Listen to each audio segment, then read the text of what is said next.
I don't think there's anything on the horizon that can be remotely as efficient as a hydrogen car.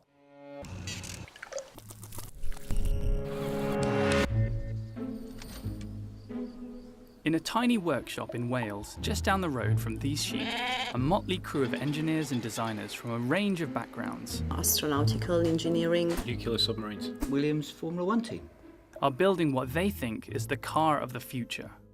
Weighing around half that of a Tesla S battery, or a small saltwater crocodile, or 2 grizzly bears, it emits pure, drinkable water and barely makes a noise. This is the rasa, as in tabula rasa or clean slate, and it's our first functioning hydrogen fuel cell prototype designed for type approval on the public roads. I'll just push it forwards so you'll see how light it is.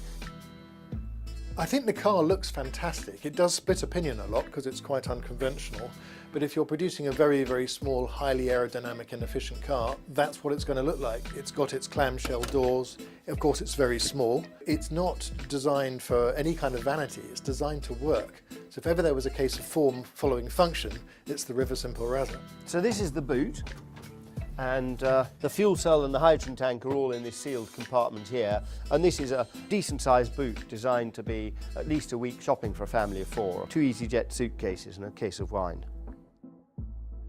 Low weight is everything with the River Simple Rasa, and the whole car only weighs 580 kilos. Now compare that with Toyota, who produce by far the most significant fuel cell vehicle in the world at the moment, the Toyota Mirai, and they've sold 44 of those in England to date. Well, that weighs 1,800 kilos, and the Rasa uses 1/13 the power to drive it. To refuel the car is a very similar experience to a petrol car. Put a hose in, press a button on the pump, and that automatically fills and gives you about 300-mile range in 3 minutes. One small problem, filling up might not be that easy. Until the refueling infrastructure exists for hydrogen, then it will always be a bit part player compared to battery electric. But that's set to change.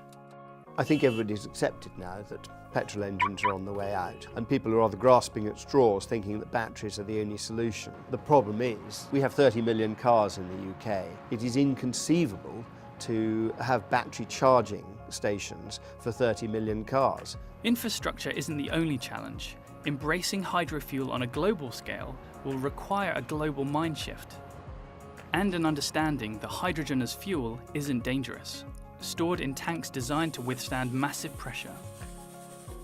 All this has won over the Welsh Government.